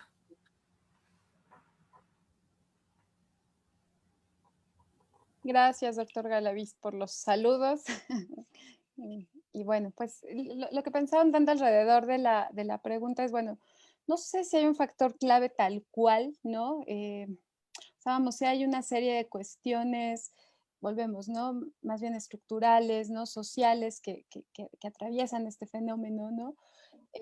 Y también hay un aspecto de singularidad, ¿no? Respecto a qué dificulta que una persona, qué dificulta o impide, ¿no? Que una persona pueda empezar a hablar de esto, ¿no? O sea, pensaba, por ejemplo, en esto que comentábamos, ¿no? En la cuestión de la impunidad, o sea, ver un tanto las cifras alrededor de, ¿no? La recepción de denuncias, cuántos casos llegan a, ¿no? Cómo terminan esas ¿no? Denuncias, ¿no? Si son favorables o desfavorables para la víctima, puede ser un factor, ¿no? La estigmatización de la que hablábamos, ¿no? La evaluación de las experiencias vividas, ¿no? Muchas veces, no solo hablábamos, ¿no? Esta cuestión de no solo por parte de los otros, sino, ¿no? Eso que también se va interiorizando, donde una misma mujer, ¿no? Una misma persona puede, devaluar lo que está viviendo, ¿no? Que no sea, que parezca que no es para tanto, ¿no? Que a lo mejor sí es una cuestión de ser muy sensible, ¿no? También estar insertas en el ciclo de la violencia, ¿no? En esta cuestión, ¿no? De están ocurriendo estos actos o estas omisiones en la línea de la violencia, y después viene esta luna de miel en donde el agresor no dice que lo disculpen, que va a cambiar, que no, asume de alguna manera, pareciera que la responsabilidad, pero está también este discurso donde es la otra persona la que le provocó, ¿no? La que lo causa, ¿no? O sea, hay muchas cuestiones que pueden estar atravesadas en que una persona se vea dificultada, ¿no? En este proceso de empezar a hablarlo, ¿no? A veces, como lo comentábamos, incluso es esta cuestión de no saber que algo es violencia, o sea, es algo que nos está lastimando, que nos está causando sufrimiento, que nos está causando malestar, y no hemos hecho esa representación de esto es violencia, ¿no? O sea, esto que estoy sintiendo tiene que ver con, con esto que está haciendo el otro, que no está haciendo el otro, ¿no? No sé, ¿no? Mis compañeras, mis compañeros que quieran comentar de eso. Si alguien más quiere aportar algo más a lo que dijo Xochitl de nuestras ponentes. No, me parece que la maestra Xochitl fue muy puntual, ¿no? Y quizás como reconocer que esto es un proceso y que tanto como un determinante clave, podemos reconocer todo este conjunto de factores que están en relación a lo que es la violencia, ¿no? Y los efectos de la violencia. Ok, sí. Tenemos otra pregunta de Alberto Velasco. ¿Eso pasa porque desde niños no nos enseñan el arte del autocontrol y la tolerancia? Creo que se refería a lo que decía el maestro Edgar. Bueno, sí, como habíamos mencionado un poco en la presentación, es por estas identificaciones que se van dando desde pequeños, identificaciones que tienen que ver con esa masculinidad dominante, esa masculinidad hegemónica, transmitidos a través de los padres, y después yo creo que en la actualidad a través de otras circunstancias como las redes sociales, que ahorita son tan importantes. Pero independientemente de que no se nos enseñen desde niños, como vimos, son universales y duraderas, pero no quiere decir que no se puedan cuestionar, ¿no? Y entonces, un poco la invitación es a que no demos por sentado que no somos machistas, que no tenemos esas identificaciones con masculinidades hegemónicas, ¿no? No darlo por sentado, siempre estar un poquito con las antenas hacia arriba para poder detectarlo y siempre estar reflexionando al respecto, ¿no? Creo que esa es la tarea que se tiene que hacer, ¿no? No sé si respondo un poco a la pregunta.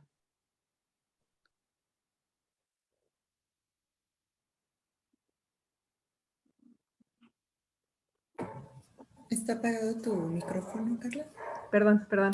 Sí, gracias. Elizabeth Sánchez pregunta a Edgar, desde tu experiencia profesional, ¿cuáles son los temas que desde la masculinidad hegemónica se vuelven más complicados de cuestionar en la vivencia de ser hombre? Yo creo que los aspectos más difíciles tienen que ver con el reconocer las emociones.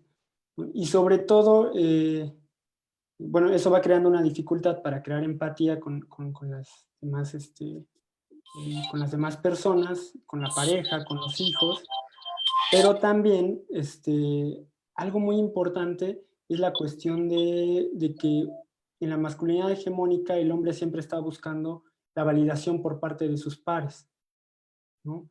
Entonces, si nosotros vemos y podemos cuestionar de manera personal, ya sea por alguna de las otras herramientas, no tiene que ser a través de la psicoterapia, pero puede ser a través de la psicoterapia, empezamos a cuestionar y no empezamos a buscar esa validación por parte de los pares,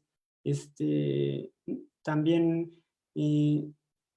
por ejemplo, empezar a no compartir chistes sexistas, machistas, no reírse cuando algún amigo, algún compañero promueve estas cosas, porque tú ya estás seguro de expresar tus emociones, entonces ahí se va quebrando, se va rompiendo como la cadena en cuestión de perpetuar la masculinidad hegemónica, ¿no? Muchas gracias. ¿Alguien más quiere aportar algo a lo que dijo el maestro Edgar? Ok, entonces sigo con la otra pregunta. Dice Porfirio Allende, la paridad de género es muy importante en nuestros días. Gracias a los maestros por compartir sus conocimientos en este foro. Saludos. Arturo Valle Castro, felicidades al maestro Edgar por su excelente participación. Javier Santos, excelente participación del maestro Edgar. Manolo Correa, muchas felicidades al maestro Edgar Ojeda, excelente exposición. Y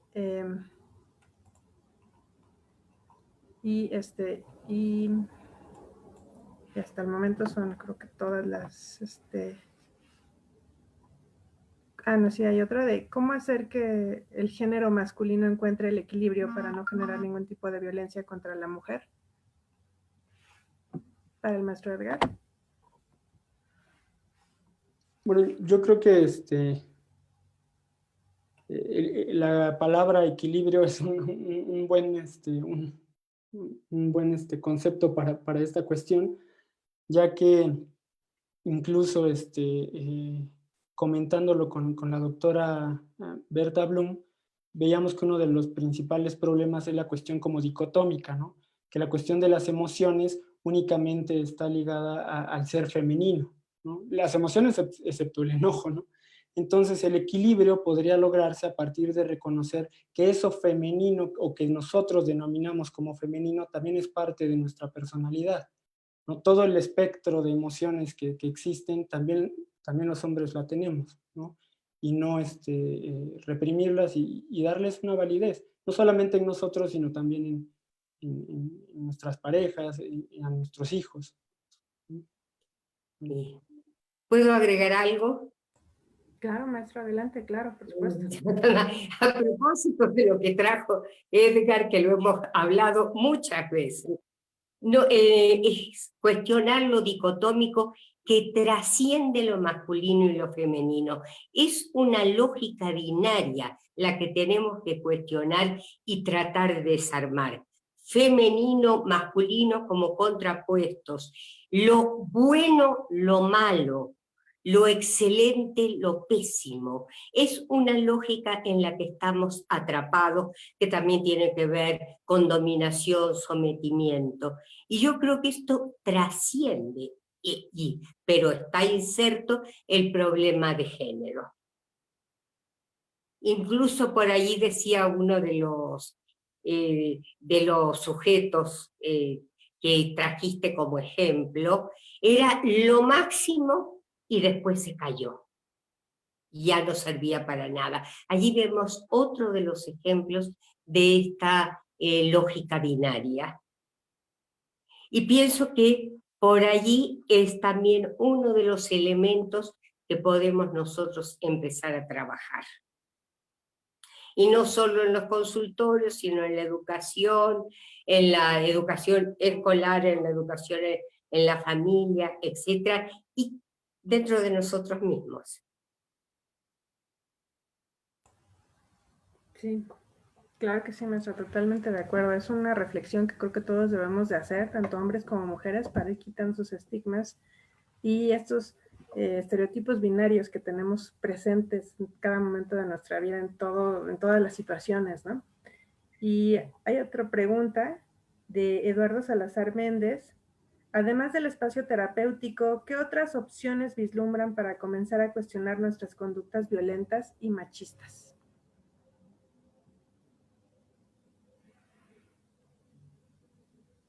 Pues yo ahí pensaba un montón, o sea, un montón de espacios, ¿no? O sea, formales, informales, o sea, pensaba en talleres, conversatorios, o sea, cuestionarse uno con la relación con tu par, ¿no? Con tus amigos, qué hablas, ¿no? ¿Qué está implícito ahí en el discurso? ¿Cómo estás pensando? ¿No? ¿Cómo estás pensando estas relaciones de género? ¿Cómo estás pensando a la mujer? ¿Cómo te piensas a ti? ¿No? O sea, me parece que espacios un montón, ¿no? Insisto, ¿no? Formales, ¿no? Quizás algunos más educativos, ¿no? Quizás algunos más informales, pero ¿no? O sea, pienso, ¿no? Quizás que se puede llevar uno de esta semana de la no violencia, ¿no? Que se puede llevar uno de, ¿no? O sea, lo que va escuchando, cómo empezar a plantearnos preguntas, ¿no? ¿Qué preguntas nos van a, o sea, qué podemos empezar a cuestionar, ¿no? De las formas de relación, de los discursos, ¿no? De la forma en la que nos insertamos en los diferentes espacios desde, ¿no? Desde el género, no sé, no sé ustedes qué opinan. Janet, Sí, Bonnie. claro, o sea, justo pensarnos como sujetos integrales, ¿no? O sea, no con esta cuestión binaria de ser hombre o ser mujer, sino de podernos reflexionar en todo momento, ¿no? Todos los espacios, la familia, en el espacio interpersonal con nuestros amigos, en la relación educativa, ¿no? En todas estas posibilidades que se tienen, donde se está desarrollando, pues, cada una de las personas. Sí, sí. Tenemos otra pregunta, ¿no? De Porfirio, no, sí, para la maestra Sosa, ¿hasta dónde una persona debe soportar un maltrato de pareja? ¿Está bien soportar un poco o no se debe pasar ningún tipo? Por supuesto que no se debe pasar ningún tipo de maltrato. O sea, para nada, ¿no? O sea, ¿por qué tendríamos que soportar las personas algún tipo de maltrato? Claro, y Porfirio Allende también manda felicitaciones a la doctora Bonnie por su participación, muchos saludos. ¿Y qué consejo le daría a una persona que vive en una relación donde sospecha una infidelidad?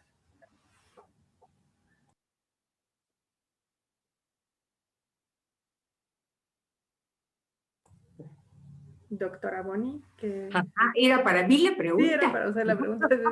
Yo me quedé esperando que los compañeros respondieran. ¿Soporta una infidelidad? Yo la primera pregunta que haría es si le molesta la infidelidad. Porque esta pregunta está formulada desde un tercero y a lo mejor no le molesta. Nos parece raro, pero puede no molestarle. Esa yo creo que sería la primera pregunta, porque si no le molesta, ya. Ahora, si le molesta, ¿cómo estuvo la pregunta formulada? ¿Me la vuelves a repetir, por Claro, favor? claro que sí. ¿Qué consejo le daría a una persona que vive una relación donde sospecha de infidelidad? Sospecha de infidelidad y le molesta. Entonces, preguntarme también, ¿por qué no lo puede decir? ¿Qué es lo que tiene miedo que suceda si habla y el tema de la infidelidad? ¿Qué puede suceder? Luego también poderse preguntar qué está pasando en esa pareja para que surja la infidelidad. Porque una pareja es algo de a dos. Y claro que los dos no son de partes iguales, uno tiene más predominio, el otro menos, pero algo puede estar representando o emergiendo a través de la infidelidad un problema de pareja, que justamente es el detonador de la infidelidad y a veces con lo cual se trata también de ocultar el problema de pareja. Se reequilibra, hace un rato hablabas, Edgar, de equilibrio, hablaban de equilibrio, se reequilibra por un tiempo. Entonces vemos que es un problema complejo y que vale la pena que la persona que lo está padeciendo, si lo padece, se pregunte sobre todos estos aspectos y quizás otros más. Pero ¿qué pasa en la pareja? ¿Qué pasa que no puedo abrir el tema? ¿Qué es lo que me lo impide? Todo ese tipo de preguntas se podría formular. Ok, doctora. Y aquí tenemos otros comentarios de Javier Santos. Muchas felicidades por la creación de Espora. Estamos seguros que traerá muchas cuestiones positivas en la equidad de género. Porfirio Allende, felicidades a la maestra Xochitl por muy clara su exposición. Y Eduardo Salazar dice, oigan, esa no fue una respuesta. Si no es a través de la terapia, entonces, ¿cómo? Saludos. Yo creo que se refiere justamente a la pregunta de que le hacían a la doctora Sosa, ¿no? Que te la busco. Quizás sean los ¿sí? espacios donde se pueda cuestionar, ¿no? Sí, ajá. Que si pueden ahondar más, ¿no? Entonces en esa respuesta.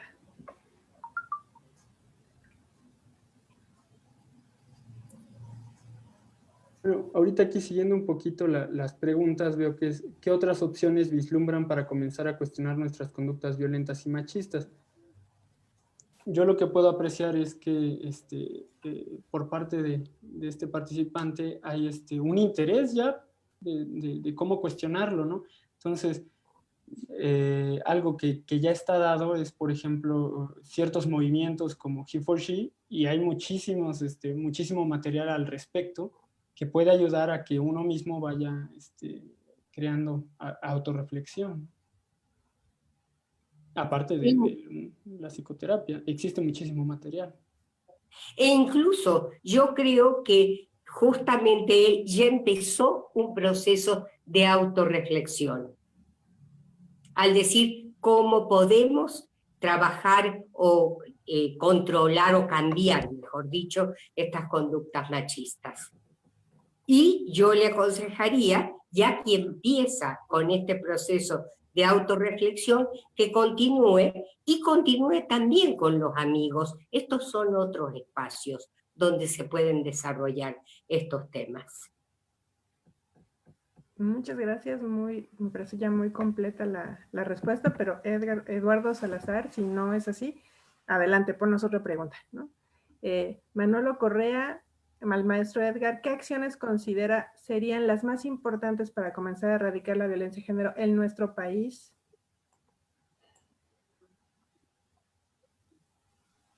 Pues, como en palabras muy coloquiales, yo siento que lo principal es no dándole cuerda a nuestros pares, a nuestros amigos, que no validando ese tipo de conductas machistas o de masculinidad hegemónica, ¿no? Sí, yo creo que es una de las cuestiones más importantes el que en los grupos se empiece como a cortar ese tipo de conductas y ya con eso también la otra persona se puede empezar a cuestionar, ¿no? se me ocurre. Creo que por ahí.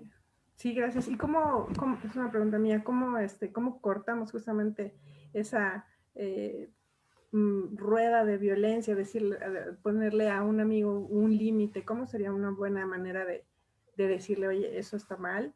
O para que también haga la autorreflexión, ¿no? Y entonces empieza a cuestionar y se empieza a generar tal vez un cambio en nuestro círculo más cercano. ¿Cómo sería una manera cómo nos sugieren sería una manera de decirle a la gente, oye, no lo hagas, ¿no?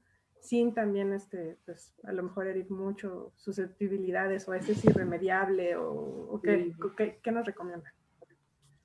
Bueno, tal vez aquí ya hablo muy desde mi propia experiencia, que a veces suelen compartir o te suelen enseñar chistes muy machistas o muy violentos, con mucha violencia hacia la mujer, y hay veces que me han llegado a preguntar, ¿por qué no te ríes? Y yo, pues, porque no es gracioso, ¿no?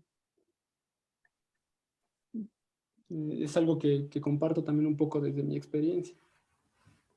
Y a nuestras ponentes, a Janet, a Xochitl, a la doctora Bonnie, ¿cómo podríamos nosotros como mujeres poner esos límites con nuestros amigos hombres, de decirles no, o también con las mismas mujeres, ¿no?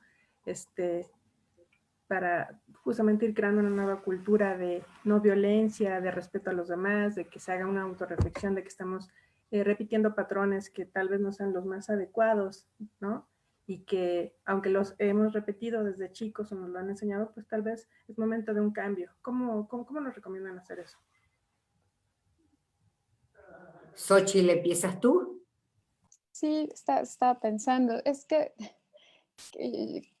pienso que yo quizás soy un tanto más tajante, ¿no? O sea, pienso que es importante empezar por desnaturalizar, ¿no? Los discursos, o sea, por cuestionar el discurso, o sea, por plantearnos preguntas alrededor de cómo hemos sido socializadas y socializadas, ¿no?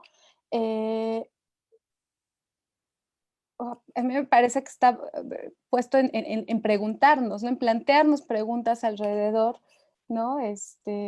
¿no? Insisto, cómo socializamos, cómo nos vinculamos, cómo nos pensamos, cómo pensamos a la otra persona, ¿no? Para mí sí tiene que ver mucho con la pregunta. Y en términos de cómo hacerle cuando, ¿no? Hay ciertas conductas, ciertas actitudes por parte del otro, ¿no? Un tanto como decía Edgar, ¿no? O sea, nombrando la violencia, señalándola, no es gracioso, ¿no? O sea, no es gracioso, hay cosas que, ¿no? O sea, que otrora quizás a alguien le causaban gracia, ¿no? A muchas personas, pero es como, no, pues sí, a mí no me causa gracia, ¿no? Perdón, digo, uno no tiene ¿no? que romper relaciones necesariamente por eso, ¿no? Pero eso es lo que pensaría, o sea, a través ¿no? de poder cuestionarnos, ¿no?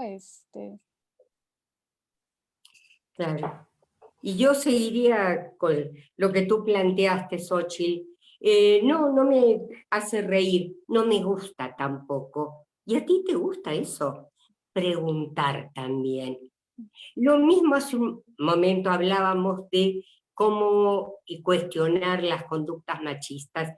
Y pienso que esas conductas machistas no solo hieren a las mujeres muchísimo, violentan y demás, sino que también atrapan a los hombres, porque los obligan a tener conductas que a lo mejor no le gustan o le empiezan ahora a disgustar. Pero para ser hombre hay que comportarse de esta manera.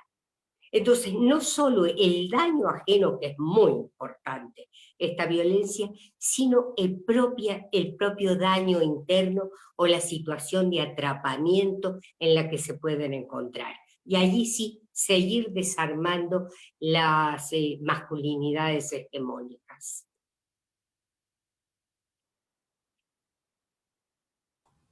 Muchas gracias, doctora Bonnie. Me surgió otra duda que hablaban de... Claro, gracias por las preguntas. Sí, no, gracias a ustedes. La infidelidad de la que hablaban hace rato algunos de nuestros participantes, me surgió la duda mientras hacíamos la pregunta. ¿Una infidelidad puede fortalecer una relación? Y si somos infieles por naturaleza, hombres y mujeres. Creo que por naturaleza no hay nada, somos construcciones. y está dentro de la forma en que hemos sido socializados, nos hemos ido constituyendo justamente las preferencias y lo que nos molesta. Así que, por naturaleza, no. Ahora, si puede equilibrar una relación la infidelidad, pienso que inicialmente muchas veces se equilibran así, y a lo mejor quedan equilibradas de esta manera. Es decir, allí yo también miraría a la complejidad de los vínculos y de las situaciones personales, a lo que en clínica solemos llamar caso por caso.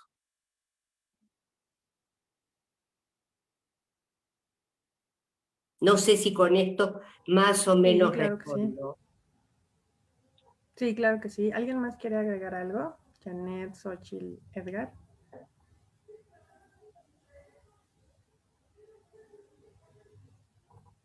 No,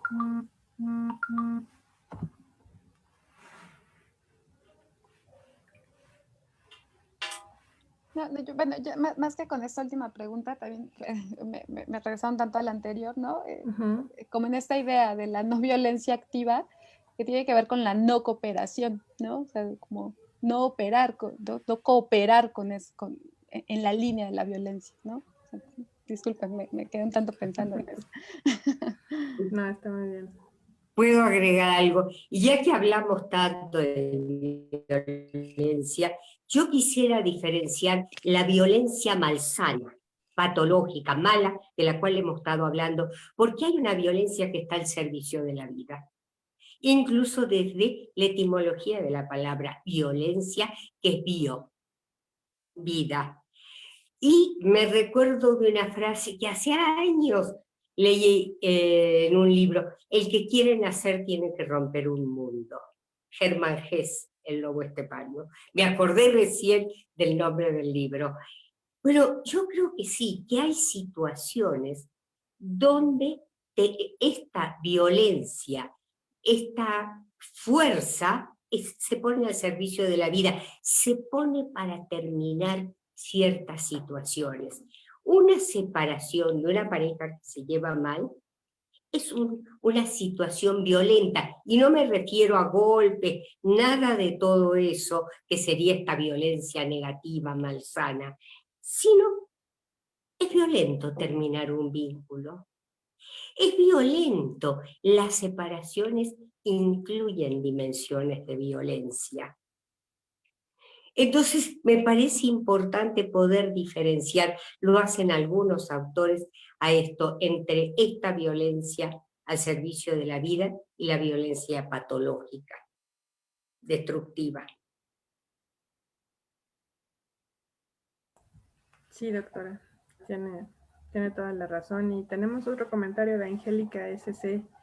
Pienso en lo fundamental de hacernos acompañar por procesos psicoterapéuticos para poder preguntarnos y advertirnos de nuestras propias violencias, porque todas y todos nos hemos constituido en espacios de socialización que privilegian ciertas formas, ciertas subjetividades y descalifican otras.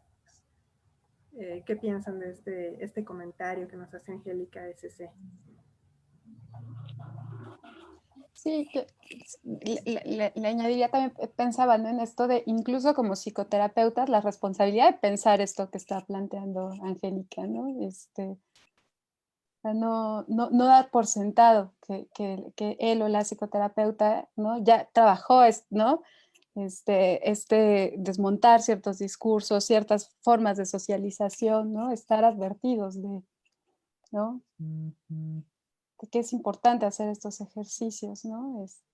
Pero ¿no?, de acuerdo con la maestra, ¿no?, con el comentario.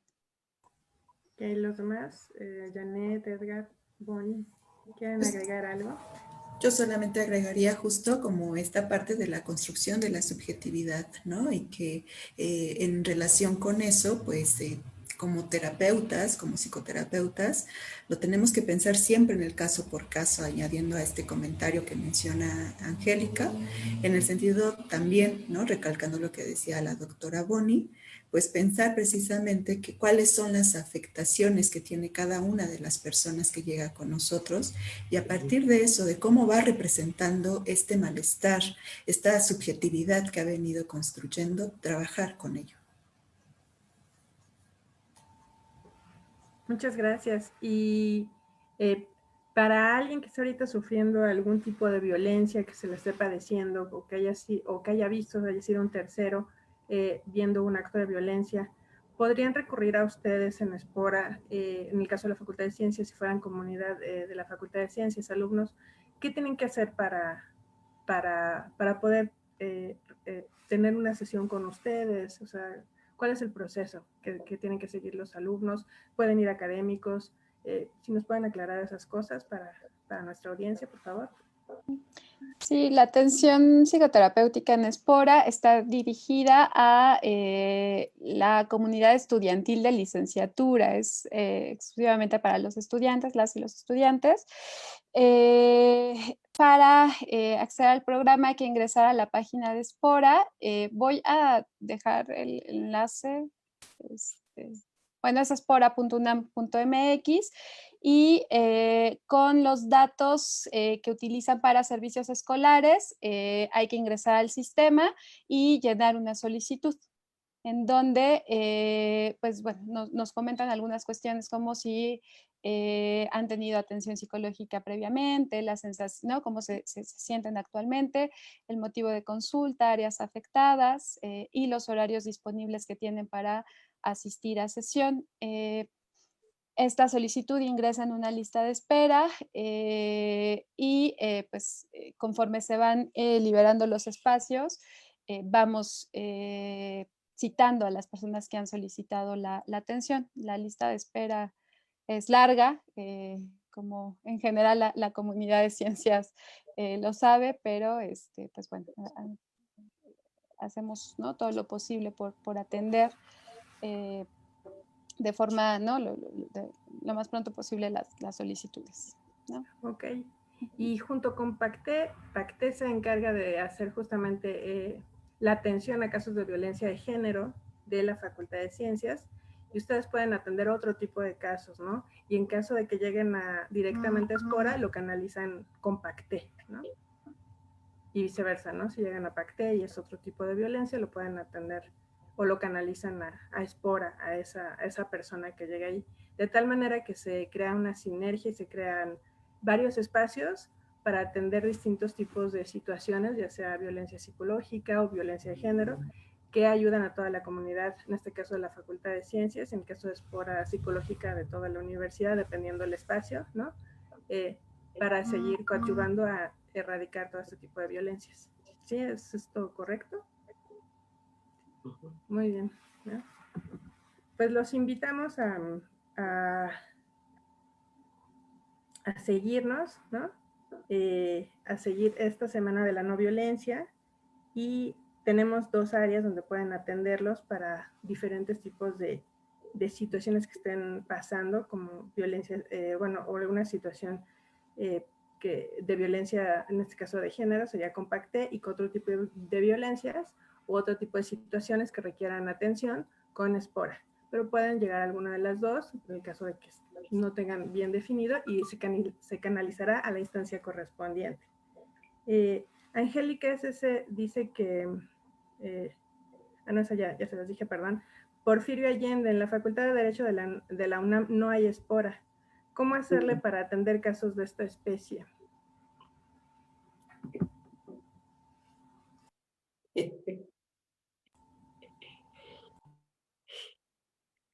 Voy a decir algo que no corresponde, que le pido a las autoridades de la Facultad de Derecho que se pongan en contacto con Espora para ver si se puede hacer un convenio de colaboración. Esto es medio en broma y no tan en broma. No, sí, claro.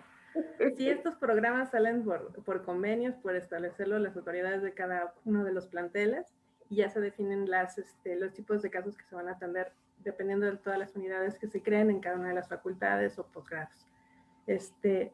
Bueno, pues un último comentario para cerrar, alguna reflexión con la que nos quieran dejar, adelante.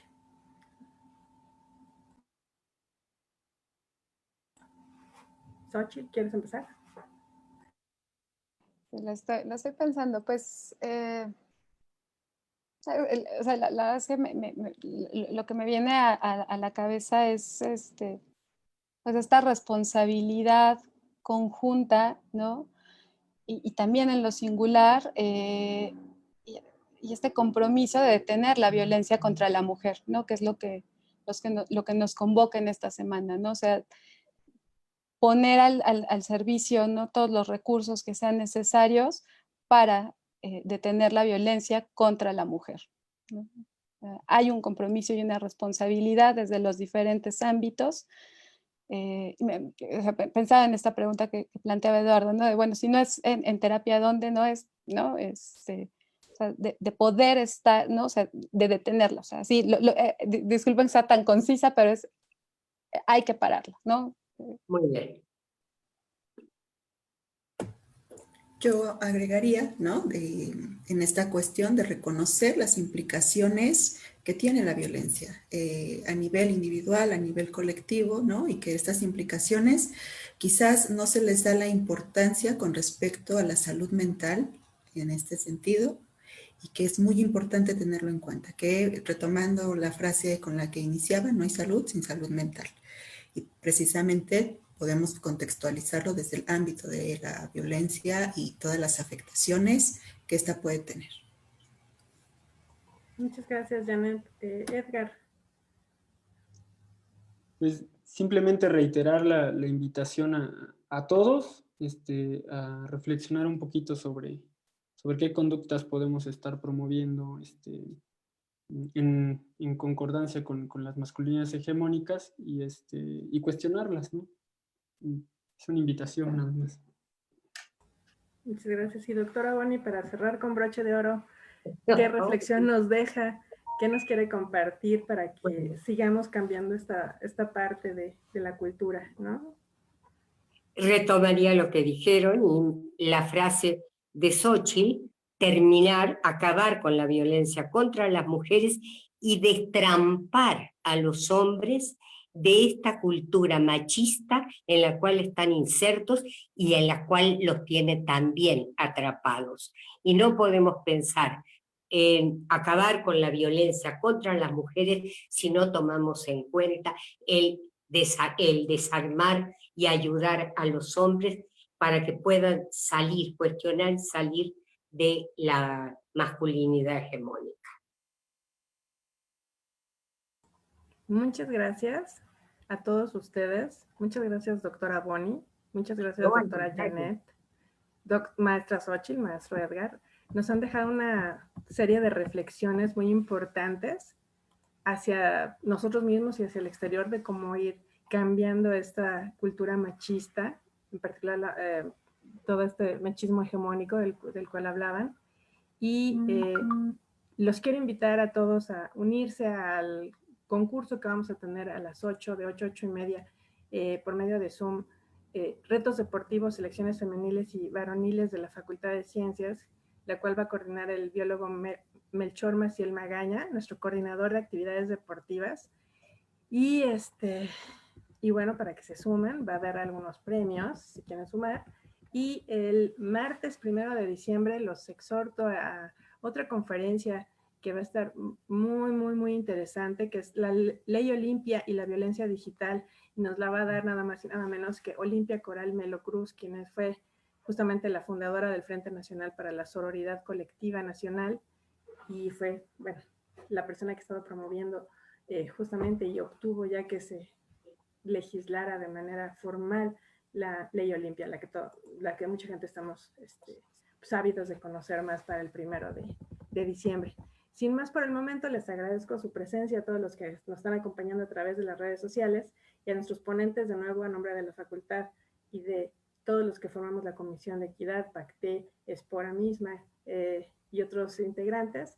Muchas, muchas gracias. Nos han dejado de verdad una excelente ponencia que es por demás interesante. Muchas gracias. Nos vemos al rato. Gracias por la invitación y por la escucha. Gracias. Gracias. Gracias.